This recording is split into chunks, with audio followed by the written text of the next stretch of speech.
Hello guys, welcome back to my channel. வீடியோக்குள்ளே போகிறதுக்கு முன்னாடி மறக்காமல் அந்த வீடியோக்கு ஒரு லைக்கை போட்டுருங்க. லாஸ்ட் பார்ட்டில் நம்ம ஹீரோனோட அப்பா அவளுக்காக வாங்கி கொடுத்த புது காரை ஹீரோ அவன் மேலே இருக்கிற கோவத்தில் எரிச்சு விட்டுருப்பான். அப்புறம் அப்பாவுக்கு வேறு உடம்பு சரியில்லாததுனால அவனோட கார் சாவியை வாங்கிட்டு அப்பாவை கூட்டிகிட்டு போயிட்டு ஹாஸ்பிட்டல்லையுமே சேர்த்தாச்சு. அப்பாவோட நிலமை ரொம்பவே மோசமாக இருக்க போல். அவர் ஆல்ரெடி ஹார்ட் பேஷண்ட்டு. ஸோ இது மாதிரி நேரத்தில் இந்த மாதிரி ஷாக்கிங்கான விஷயத்தெல்லாம் அவர் பார்க்கக்கூடாது, கேட்கக்கூடாது அப்படின்னு சொல்லிட்டு டாக்டர் அட்வைஸ் பண்ணிகிட்டு இருக்காங்க. அப்பாவோட நிலைமை நினச்சிட்டு இவ அழுதுட்டு உட்காந்துட்ருக்கா. அப்போ பார்த்தா அந்த பையன் நேராக ஹாஸ்பிட்டலுக்கே கிளம்பி வந்துட்டான் போல். அவனை பார்த்தோன்னே இவ டென்ஷனாகி கத்திக்கிட்டு இருக்கா. உன்னை யாரா இங்கே வர சொன்னது அப்படிங்கிற மாதிரி சொல்லிட்டு, எனக்கு தெரியலை அப்படிங்கிற மாதிரி சொல்லிட்டு இருக்கான். நீ தானே கிளம்பி வந்திருக்க, எதுக்காக வந்தேன்னு கூட உனக்கு தெரியலையா? ஓ, உன்னோட காரை நான் பிடிங்கிட்டு வந்துட்டேனே, அதுக்காக வந்திருக்கியா? இங்கே பாரு, உன்னால தான் என் அப்பாவுக்கு இந்த நிலமை, மரியாதை இங்கேருந்து கிளம்பு, உன்னோட முகத்தை பார்க்க கூட எனக்கு பிடிக்கல அப்படிங்கிற மாதிரி சொல்லிட்டு அவன் இங்கேருந்து திட்டிட்டு போயிட்டான். ஆனால் இவனுக்காக கில்ட்டினஸாக தாங்க முடியல. ஏதோ ஒரு கோவத்தில் அவசரப்பட்டுட்டோமோ அப்படிங்கிற மாதிரி சொல்லிட்டு யோசிச்சுட்டு இருக்கான். பாட்டிக்கிட்டேயுமே சொல்லி வருத்தப்பட்டுட்டு இருக்கேன். இந்த மாதிரி நான் தெரியாமல் ஒரு தப்பு பண்ணிட்டேன் பாட்டி அப்படின்னு சொல்லிட்டு. தெரியாமல் தான் நான் தப்பு பண்ணேன், அப்போ அந்த தப்பை நீயே சரி பண்ண அப்படிங்கிற மாதிரி பாட்டியுமே சொன்னதுக்கப்புறம் காலங்காத்தில் இவன் ஒரு ஷோரூமுக்கு வந்திருக்கான். நம்ம ஹீரோயின் வச்சுருந்தா இல்லையா, அதே மாதிரியான ஒரு காரை பார்த்துக்கிட்டு இருக்கான். அந்த காரை பார்த்துக்கிட்டு முடிச்சுட்டு எனக்கு இந்த கார் இப்போவே வேணும் அப்படிங்கிற மாதிரி கேட்டுட்டு இருக்கான். இப்போவேலாம் கொடுக்க முடியாது சார், அதுக்குன்னு சில பல ப்ரொசீஜர்ஸ்லாம் இருக்குது, நீங்கள் வேணா அட்வான்ஸை பே பண்ணிட்டு போங்க, அப்புறமா அந்த காரை வாங்கிட்டு போங்க அப்படின்னு சொன்னால், இல்லை எனக்கு இப்போவே தான் வேணும் அப்படிங்கிற மாதிரி சொல்லிட்டு இருக்கான். ஒரு நிமிஷம் இருங்க சார், நான் போயிட்டு மேனேஜரை வர சொல்கிறேன் அப்படிங்கிற மாதிரி சொல்கிறான். அவனும் போயிட்டு மேனேஜரை வர சொல்கிறான்.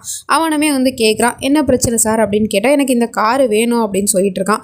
எடுத்துக்கலாம் சார், பட் இப்போ முடியாது அப்படிங்கிற மாதிரி சொன்னால், இந்த காரோட ரேட் என்னன்னு கேட்குறான். அவன் சொல்கிறான், இந்த மாதிரி 30 லட்சம் அப்படின்னு சொல்லிட்டு. நான் உங்களுக்கு 40 லட்சம் பணம் தரேன், எனக்கு இப்போவே இந்த கார் வேணும் அப்படிங்கிற மாதிரி சொன்னதும் அவனுங்களும் சரி எடுத்துக்கலாம் அப்படிங்கிற மாதிரி சொல்லிட்டு காரை கொடுத்துட்றானுங்க போல. இந்த பக்கம் நம்ம ஹீரோயினோட அப்பாவை டிஸ்சார்ஜ் பண்ணி வீட்டுக்கு கூட்டிகிட்டு வந்துட்டு இருக்காங்க. அப்பன்னு பார்த்து இவன் எதிர்த்தாப்புல போய் நின்றுட்டு இருக்கான்.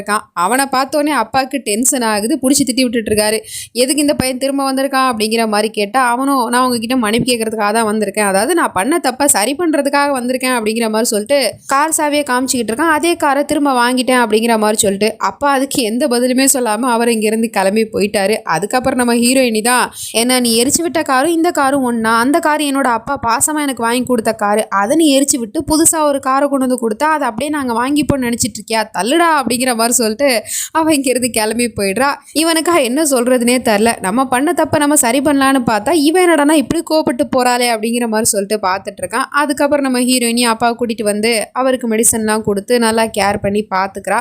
அப்புறம் வழக்கம் போல் காலேஜ் போய் படிச்சுட்டு இருக்கும் போது ஜன்னல் வழியாக அவன் நின்றுக்கிட்டு டாட்டா காமிச்சிக்கிட்டு இருக்கான். பார்த்துட்டு இவன் ஷாக் ஆகிட்டு ஃப்ரெண்டுக்கிட்டேயுமே சொல்கிறான், அங்கே பாருடி அப்படின்னு சொல்லிட்டு. அவள் திரும்பி பார்க்கும்போது அங்கே யாரையுமே காணோம். ஸோ 2 பேருமே இப்படி பேசிகிட்டு இருந்ததுனால வெளியே துரத்தி விட்டாங்க போல். கேண்டீனில் அவனால தான் இந்த பிரச்சனை அப்படிங்கிற மாதிரி சொல்லிட்டு புலம்பிட்டு இருக்கும் போதே பார்த்தா அந்த பையன் எதிர்த்தாப்புல உட்காந்துட்டு இருக்கான். உடனே அதை பார்த்து டென்ஷன் ஆகிட்டு, என்ன நீ படிக்க உட்கார, உனக்கு என்னதான் வேணும் அப்படின்னு கேட்டால், உன்னோட ஃப்ரெண்ட்ஷிப் தான் எனக்கு வேணும், அதாவது நீ என் கூட ஃப்ரெண்டாக இருக்கியா அப்படிங்கிற மாதிரி கேட்டு போடுறான். இவ்வளோ டக்குன்னு இப்படி கேட்கவும் திருன்னு முழிச்சுவிட்டு, என்னது ஃப்ரெண்ட் ஆகணுமா, நீ என்னோட தம்பியை அடிப்ப, என் அப்பா வாங்கி கொடுத்த காரை எரிப்ப, அது எல்லாத்தையும் மீறி நான் அவங்க கூட ஃப்ரெண்ட் ஆகணுமா, நகர்றான் தானே அப்படிங்கிற மாதிரி சொல்லிட்டு அவள் படிக்க அங்கேருந்து கிளம்பி போயிடுறா. ஸோ இவ அப்படி மூஞ்சில் அடித்த மாதிரி பேசுகிறது தான் அவனை அட்ராக்ட் பண்ணியிருக்கு போல. சிரிச்சுக்கிட்டே நிற்கிறான், வெக்கமே இல்லாமல். அப்புறம் ஈவினிங் ஆனதும் தம்பிக்காரன் பிக்கப் பண்ணி கூட்டிகிட்டு வந்துட்டு இருக்கான் போல. அப்போ கூட எதிர்த்தாப்புல நின்றுட்டு இருக்கான். உடனே இவ காரை விட்டு இறங்கி உனக்கு என்னதாண்டா பிரச்சனை, எதுக்கு என்ன ஃபாலோ பண்ணிட்டு வந்துட்டே இருக்க அப்படிங்கிற மாதிரி கேட்டா, இங்கே பாருமா, எனக்கு ஒரு பிரச்சனையும் இல்லை, நான் உங்களோட ஃப்ரெண்ட் ஆகணும்னு தான் நினச்சிட்டு இருக்கேன், அதுக்கே நீ ஒத்துக்க மாட்டேங்கிற, நான் பண்ணது எல்லாமே தப்பு தான், அதுக்காக நான் உங்ககிட்ட மன்னிப்பு வரைக்கும் கேட்குறேன், ப்ளீஸ் என்ன உன்னோட ஃப்ரெண்டாக ஏற்றுக்கையா அப்படிங்கிற மாதிரி கேட்டுட்டு இருக்கான். அவளுக்கு என்ன பதில் சொல்கிறதுன்னு தெரியாமல் முழிச்சிட்டு இருக்கா. இப்போ என்ன உனக்கு, இதோ நிற்கிறானே இந்த பயலை அடித்ததுனால தானே இந்த பிரச்சனையே ஆரம்பிச்சிச்சு, இப்போ என்னடா உனக்கு, என்ன நீ அடிக்கணுமா, இப்போ இந்த பிரச்சனையை முடிச்சுக்கலாம், வாடா அடி அப்படிங்கிற மாதிரி சொன்னதும் அவனும் இதாண்டா சான்ஸ் அப்படின்னு சொல்லிட்டு அவனை போட்டு அடி வெளுத்து வாங்கிடுறான். அக்காக்காரி எவ்வளோ தடுத்தாலும் தம்பிக்காரன் கேட்க மாட்டேங்கிறான், விடாமல் போட்டு அடிச்சுக்கிறான். ஹாஸ்பிட்டலில் கூட்டிகிட்டு சேர்க்குற நிலைமையாயிடுச்சு. பட் அந்த அளவுக்கு அவனுக்கு ஒன்றும் காயம் படலை. இவங்க எல்லாரும் தான் வெளியில் என்னாச்சோ ஏதாச்சோன்னு தெரியலையே அப்படின்னு சொல்லிட்டு டென்ஷன் ஆகிட்டு இருக்காங்க. தம்பிக்காரனை வேற பிடிச்சி திட்டி விட்டுட்டு இருக்கா. அடின்னு சொன்னால் உடனே அடிச்சிருவியா அப்படிங்கிற மாதிரி கேட்டா, ஆமாம் அவனா வாண்டடா அடின்னு சொல்லும் போது நான் அடிக்கத்தான் செய்வேன், அவனும் என்ன அடிச்சான்ல அப்படிங்கிற மாதிரி சொல்லிட்டு பேசிகிட்டு இருக்கான்.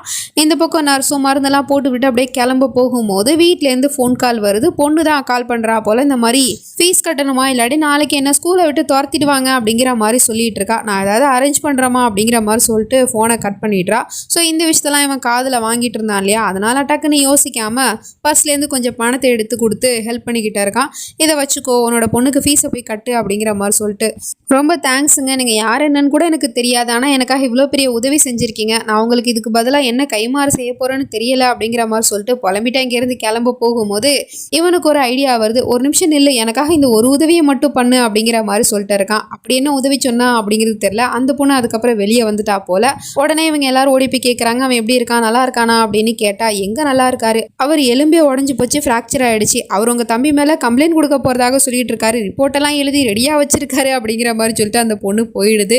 இவளுக்கா சமக்கம் வருது தம்பி மேல. ஆனா அவனும் சொல்லிக்கிட்டு இருக்கான், நான் எலும்பு உடையிற அளவுக்குலாம் அடிக்கலக்கா அப்படிங்கிற மாதிரி சொல்லிட்டு. இப்போ என்ன பண்றது, அவன் நம்ம தம்பி மேல கம்ப்ளைண்ட் கொடுத்தா இந்த விஷயம் தெரிஞ்சு அப்பாவுக்கு திரும்ப உடம்பு சரியில்லாம போயிடுமே அப்படிங்கிற மாதிரி யோசிச்சுட்டு அவனை பார்க்கறதுக்காக உள்ள போய் பார்க்குறா. கொஞ்ச நேரத்துக்கு முன்னாடி பைபிள நல்லா தான் உட்காந்துருந்தான், இப்போ பார்த்தா தலையில கட்டு கையில கட்டு போட்டுட்டு உட்காந்துருக்கான். அந்த பொண்ணு தான் போட்டு விட்டுருப்பா போல. ஆக்சுவலி அந்த பொண்ணுக்கிட்ட இந்த ஹெல்ப்பை தான் அவன் கேட்டிருக்கான். அதனால தான் அந்த பொண்ணுமே அப்படி சொல்லிட்டு போயிடுச்சு. பயந்துபிட்டு நம்ம ஹீரோயினுமே இவனை பார்க்கறதுக்காக வந்திருக்கா. அவன் கையில் ஒரு பேப்பரை வச்சுக்கிட்டு ரிப்போர்ட் மாதிரி ஆக்டிங் பண்ணிக்கிட்டு இருக்கான். ஸோ இதை பார்த்துட்டு நம்ம ஹீரோயினை பயந்துவிட்டு, நீங்கள் நல்லா இருக்கீங்களா, உங்களுக்கு எதுவும் ஆகலையே அப்படின்னு கேட்டா, என்னம்மா என்னோட நிலைமையை பார்த்தல்ல, எப்படி உன் தம்பி அடிச்சு போட்டிருக்கான் பாரு, பதிலுக்கு ஒரு சாரி கூட கேட்க அந்த பயம் வரல அப்படிங்கிற மாதிரி சொன்னா, இப்போ நான் சாரி கேட்கறதுனால அவன் மேலே கம்ப்ளைண்ட் கொடுக்காம தான் இருக்க போறீங்களா, இல்லை இந்த ரிப்போர்ட்டை தான் கிழிக்க போறீங்களா அப்படிங்கிற மாதிரி கேட்டா, டக்குன்னு அடுத்த நிமிஷமே அந்த ரிப்போர்ட்டை கிழிச்சு போட்டுறான்.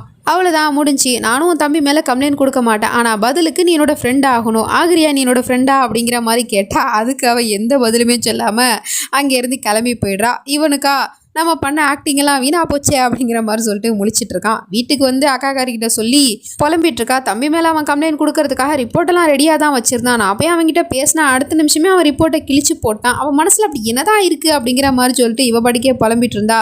ரொம்ப யோசிக்காத, படுத்து தூங்கு அப்படிங்கிற மாதிரி அக்காக்காரியும் சொல்லிட்டு தூங்க போயிடுறா. அதுக்கப்புறம் இவளும் தூங்கிட்டு இருக்கா.